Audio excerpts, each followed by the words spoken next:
미세먼지가 시야를 가립니다.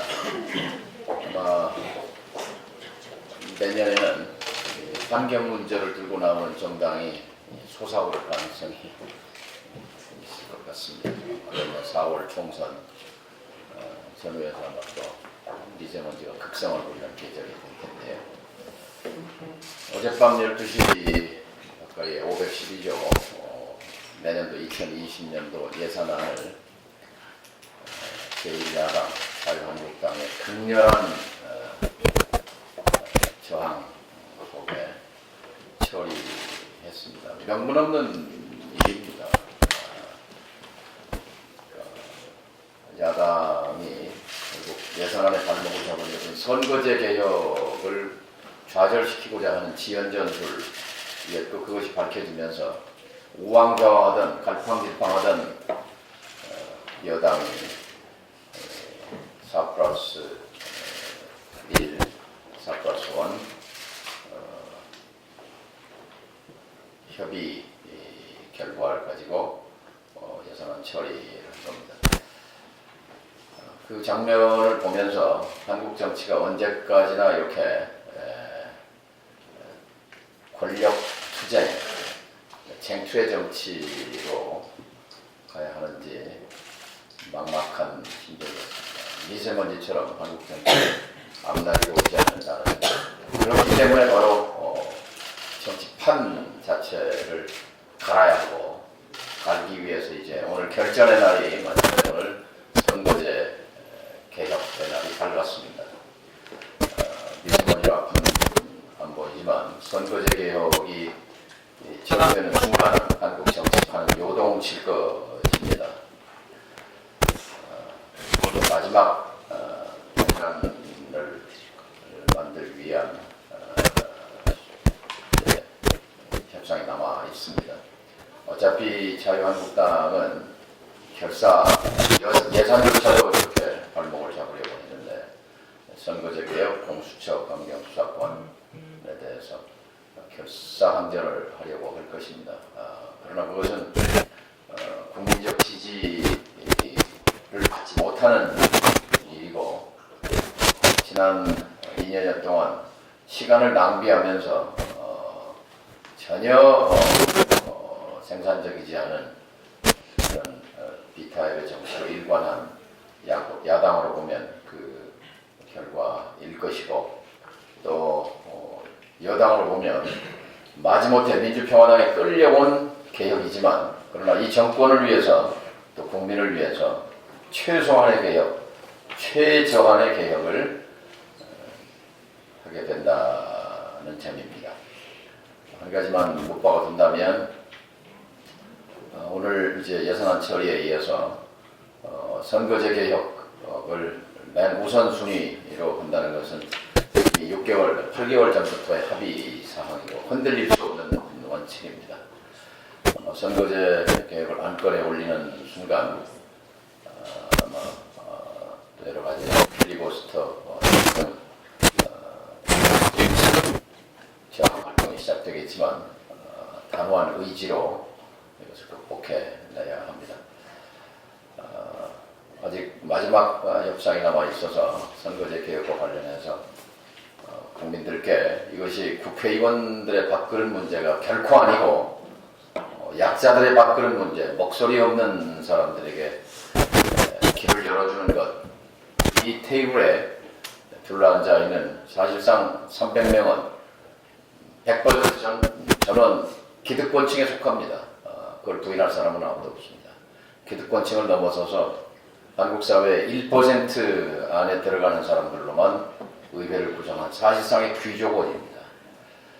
이 문을 열어서 보통 사람들에게도 정치적 대표를 보낼 수 있고 직접 대표가 될 수 있는 길을 트자는 것, 우리 사회적, 경제적으로 목소리가 약한 사람들을 위해 의자를 놓아주자는 것이 본질임을 다시 한번 말씀드리면서, 그렇기 때문에 국회의원 정원 확대에 대한 알레르기적 반응이 사실은 보수 정당들과 그리고 보수 언론들에 의해서 잘못 씌워진 틀 프레임 속에서 잘못된 인식이다 하는 점을 마지막으로 다시 한번 강조합니다. 오늘 수요일 그 지역위원장님들, 당원위원님들 연석회의로 열리게 되는데 함께 이렇게 특히 천막에서 고생해오신 동지들께 여성위원회를 비롯해서 유영옥 상황실장 주관 아래 수고하신 것을 감사하게 생각합니다. 내년도 예산안이 우여곡절 끝에 4+1 협의체 합의안대로 통과되었습니다. 그러나 원만한 합의 처리를 위해서 한국당에도 충분한 기회를 주었지만 헛수고였습니다. 한국당의 새 원내 사랑탑에 들어서서 극적인 타결을 기대했지만 또 합의할 기회가 있었지만 달라진 것은 없었습니다. 한국당은 대화와 타협보다 대결 정치를 선택한 듯 보입니다. 상대를 인정하려 들지 않고 자신들 주장만 되풀이하고 있습니다. 국회 논의를 뒤로하고 아스팔트 정치에 집중하려는 한국당에 더는 기대할 게 없어 보입니다. 안타깝습니다.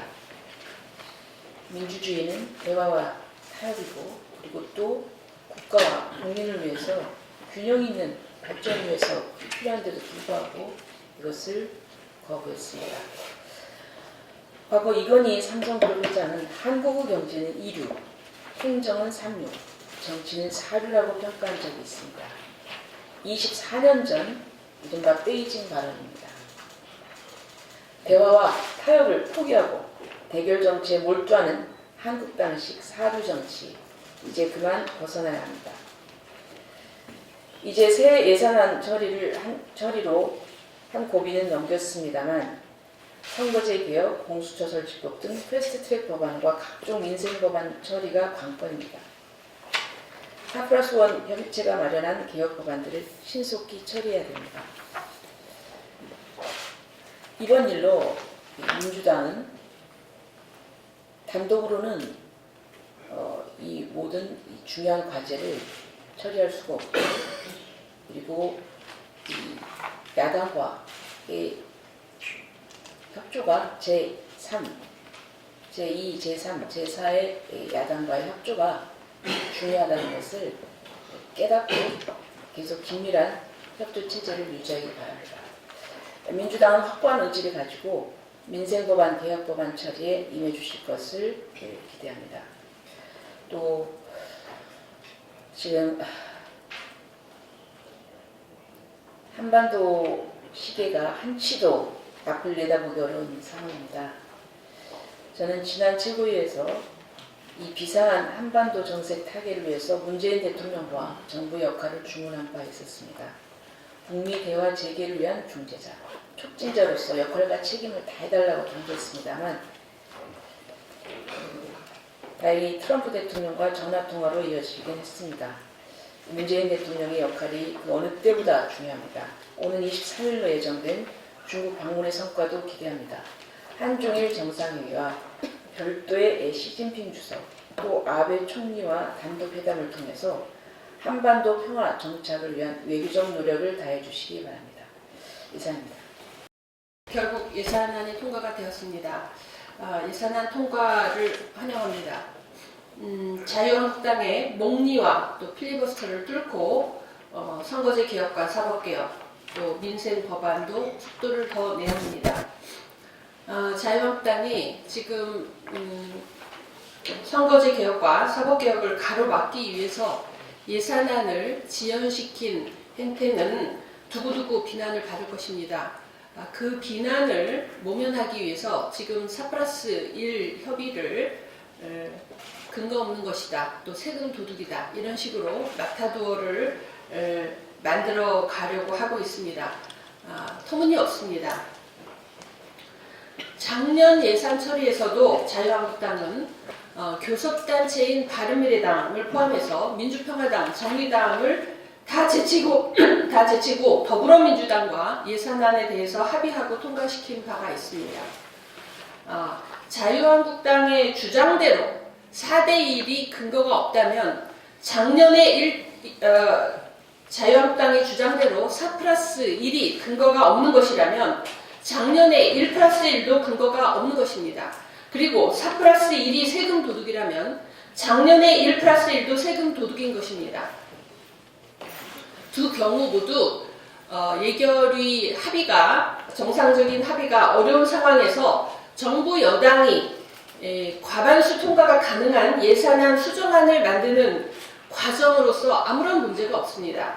특히 올해 4+1은 작년에 1+1이 선거제 개혁을 하지 않기 위한 야합이었다면 올해 4+1은 선거제 개혁을 관철하기 위한 개혁을 위한 명분을 확고하게 가지고 있기 때문에 더욱더 타당합니다. 이제 4+1 협의체는 더 이상 자유한국당과의 협상에 연연하지 말고 곧바로 선거제 개혁과 사법개혁에 속도를 내야 할 것입니다. 이상입니다. 뭐 정치 현황과는 조금 다른 이야기인데 오늘 미세먼지가 아주 많이 끼어 있네요.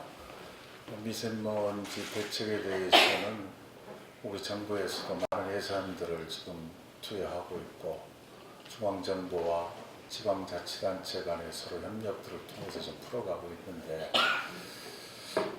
지금 미세먼지라는 게 자동차 매연하고 가장 큰 주범이 화력발전소에서 나오는 연기입니다. 그런데 이 문제는 지금 상당히 자동차 매연은 하이브리드 차하고 전기차, 수소차로도 앞으로 지금 대안들 만들어서 좀 풀어가고 있는데 가장 큰 주범이 지금 화력발전소인데 우리나라 에너지원의 40%를 지금 화력발전소에 의존하고 있습니다. 석탄값이 싸기 때문에. 그런데 중국은 우리보다 한 60배 정도가 석탄값이 싸서 화력발전소입니다. 그게 이제 중국에서 오는 소위 미세먼지 그리고 또 하나는 우리 대기질 오염의 가장 큰 주범이 또 우리 봄에 찾아오는 황사인데 그것도 중국이나 몽고에서 오는 황사입니다. 거기에는 중금속이 많이 오염되어 있어서 우리 인간에게 굉장히 지금 해롭게 지금 보고 있기 때문에 이런 문제들을 해결하기 위해서 지금 탈원전 정책 이거는 이 정부에서 빨리 재검토를 해야 되고 특히 우리 또 하남 지역에서 지난번에 제가 한번 말씀드렸는데 가장 친환경적인 에너지원이 수력발전소인데 지금 시화호에 지금 조력발전소를 만들어 가지고 일일 25만 킬로와트를 지금 생산하고 있어요. 그게 인구 50만 명의 에너지원을 감당할 수 있는 정도에 생산하고 있고 세계에서 좀 가장 큰 조력발전소입니다. 시화호. 그런데 새만금은 시화호보다 광교적 길이가 훨씬 길어요. 시화호는 12.7km지만 새만금은 33.9km입니다. 방조제 길이가. 수심도 새만금은 한 33m 정도 됩니다.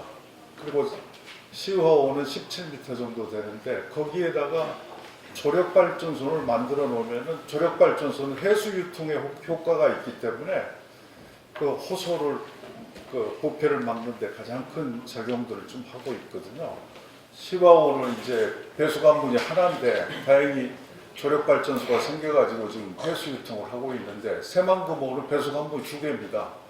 거기에다가 방조제 길이가 기니까 조력발전소를 하나 만들어 놓으면은 아마 세계에서 가장 큰 조력발전소를 만들 수 있는 위치라고 봐집니다. 그래서 우리 당에서 또 전라북도하고 뭐 상당히 관련들이 많이 있기 때문에 나는 새만금호의 조력발전소 추진 이거는 굉장히 중요하다고 봐집니다. 친환경 에너지로서.